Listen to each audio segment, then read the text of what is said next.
although it's being regarded as conspiracy, but some people are saying that certain things have actually been hologram events, and that's up to them to kind of discuss and debate that. So what I would argue, and what I would say is, before I even get to that, here's the Islamic stance. Here's my stance of God, and let me know what you think about this, and I'd love for you to challenge it, yeah? All right. So as a Muslim, I believe there's a four-pronged kind of criteria of God. The one, Okay. yeah? The independent, does not beget nor is he begotten, All right. and there's none like him. Okay. Yeah. So when you look at the creator, as a Muslim, that's our definition of God. What do you think about what I've just said so far? That's perfectly fine if that's what God is. I'm not opposed to that being the truth. Okay. In terms of criteria of God, what about if somebody said God is a tree? God is a tree. That just sounds weird to me. Okay, great. If somebody said, oh, God is that guy over there that's sitting under the tree. I would be very, very skeptical. Okay, fantastic. So I was just checking that the definition that I've given you, it resonates with your innate disposition. Like nothing kind of sticks out of the ordinary, yeah? Yeah, okay. Fantastic. Yeah. Philosophically, do you accept that there is a necessary being? No. Okay, fantastic. Okay, so let's start with there, Michael. All right. So in terms of us as human beings, would you say that we are dependent or independent? I mean, we're dependent on each other. We're dependent on the sun. So in that sense, we depend on other people to survive and other things to survive. Fantastic. Yeah. So we depend on something. That thing depends on something. That thing depends on something. If it sun eventually. Exactly, and that depends on something that relies on hydrogen and helium, and that requires nuclear fission and blah blah blah. So it keeps going on and on and on and on. I would argue, and so have philosophers. The first step would be, because we're dealing with philosophy here, yeah? So philosophically, if we look at dependencies and we keep going on, philosophically there has to be an end to that chain of dependencies, which philosophically is called a necessary being. And a simple analogy that I can put forward for that is, if I am to throw a ball, and I have to ask this person's permission, he has to ask this person's permission, and if it goes on for infinity, asking permissions, would I ever get to throw the ball? Well, maybe you don't need to ask permission to throw a ball. I feel like that's a weird analogy.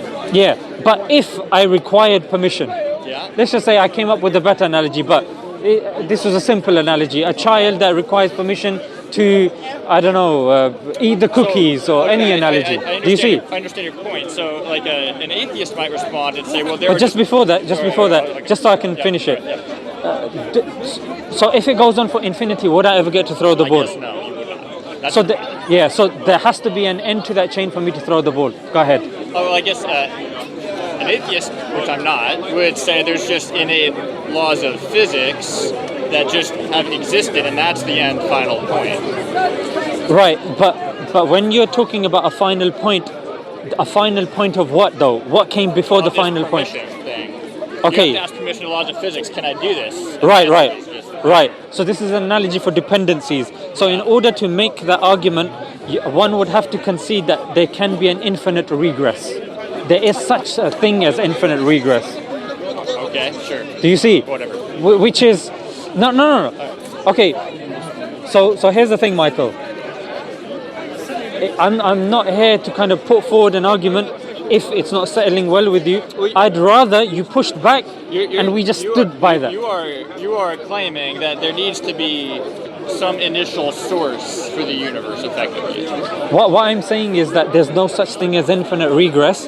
So if we are dependent things and dependency goes on forever, it would be an absurdity, because just like I wouldn't be able to throw a ball, you and I wouldn't be able to exist. What if the dependency is a circle and eventually it comes back to you and you're able to give yourself permission? Right, so the thing with that is, it's like a mother giving birth to a child. Yeah. Which is circularity, which is irrational. Well, obviously mother giving birth to the child analogy doesn't fit this. But asking permission to throw a ball, I think you could do that. Right, so if we then stick with this specific analogy, it would be We're talking in terms of dependencies, right? I guess. Okay, so in terms of because I thought you went back to the ball one. Oh, sure. That's why I wanted to make sure. Yeah. So in terms of the dependencies, so the dependency or the cause would be the effect of the thing that gave it cause. Do you see?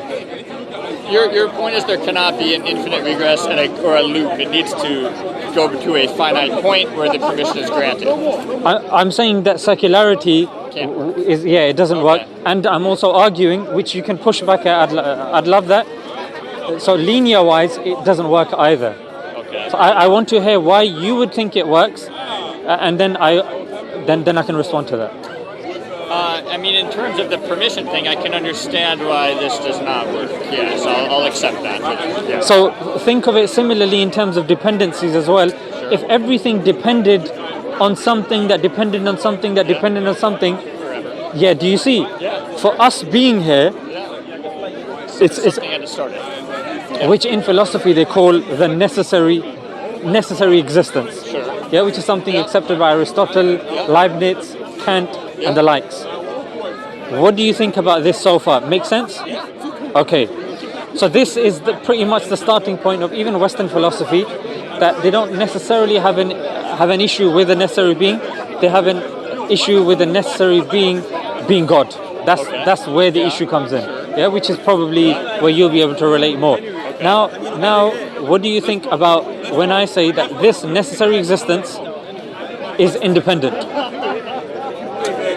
As in, this necessary thing does not, it's just like an innate thing that exists on its own. That's fine. Yeah. Okay. What about if this necessary existence has power? An immeasurable amount of power. Well, so this gets more into where I said, what if it's just laws of physics that just exist permanently? Okay. Because maybe they don't have power, they're just laws exist.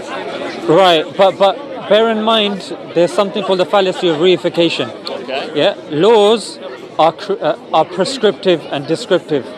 Laws don't create things. For example, the law of arithmetic.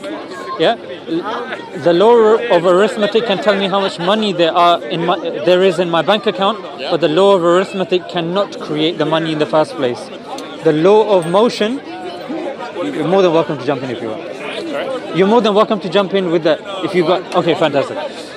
So the law of motion is not something that moves the billiards ball. The law of motion describes the movement of the ball. Rather, it is the person with holding the cue, the one causing the ball to move. The law of motion describes the movement. So laws are descriptive; they are not creative.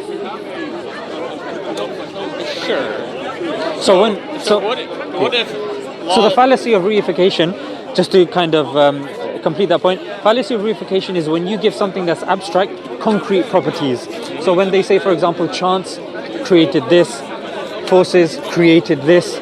So attributing creative power to forces is what I was just emphasizing there. Go ahead. Okay, so laws of physics like gravity, relativity have influenced a lot of the motion, and like we talked about the sun. And I feel like, correct me if I'm wrong, what you're saying is there must be something else that set it all in motion to begin with. Is that correct?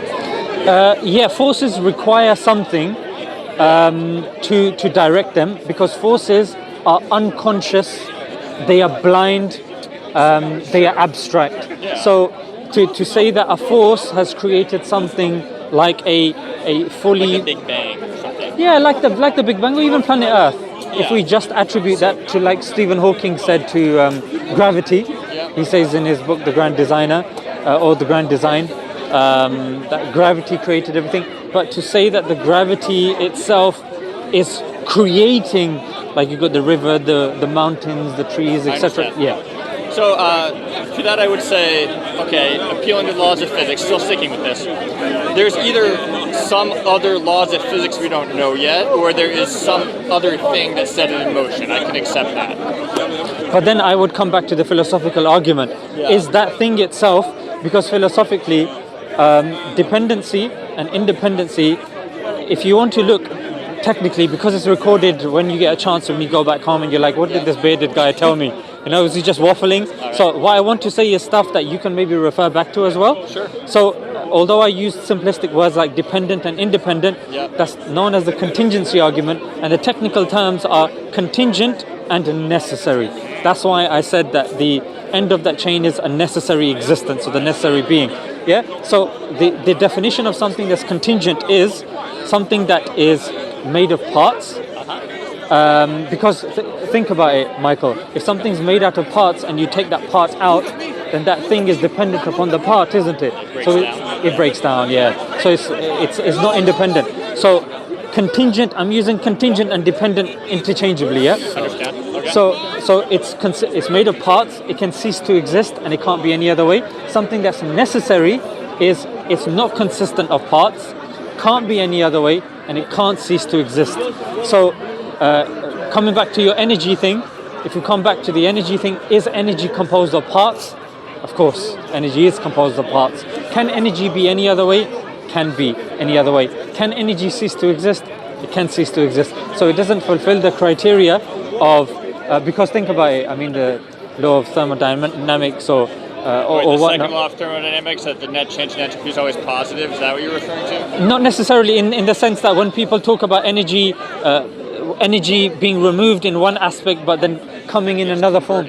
It's converted, but that again is within the paradigm of the world as we know it, since the Big Bang, the time and space, etc., etc. Sure. So with pertaining to that, if we look at the definition of necessity, not being composed of parts, can't be any other way, and cannot cease to exist, it cannot be energy. And when we're looking at independent, energy isn't necessarily independent, it's reliant upon something else as well, isn't it? Yes. So coming back to the power thing, power by definition, you get from that which you come from. Yeah? So if something creates something, that thing relies on it for power. That's the nature of power. Okay. So if we then go in this infinite regress, would it make sense to you, with what I've said, that this necessary existence also makes sense for it to have power as well? Sure. It has power. Okay, so it has power, it has independence. Yeah. Would you say it has intelligence? Maybe. Okay. Now I would make the argument for intelligence, yeah? Okay. And then let me know if that's convincing to you, because the DNA. Our DNA. Our DNA. All right. Or DNA even in general as well, of living beings. Are your hands cold? Yeah, I have poor blood circulation. I'm fine. Okay, you're more than welcome to. No, I'll listen to your talk. Okay, yeah. But if you need gloves, just ask me. You can use them. Okay, because I want you to be comfortable. Thank you. I'm listening. That's fine. So the last thing, intelligence. So DNA has a great deal of information. Yeah. Now the argument would be, where has this information come from? An analogy that I would like to use for this would be a dictionary. Yeah, a dictionary has a great deal of information. Can you give me an example of something that has a great deal of information that has come from something non-intelligent?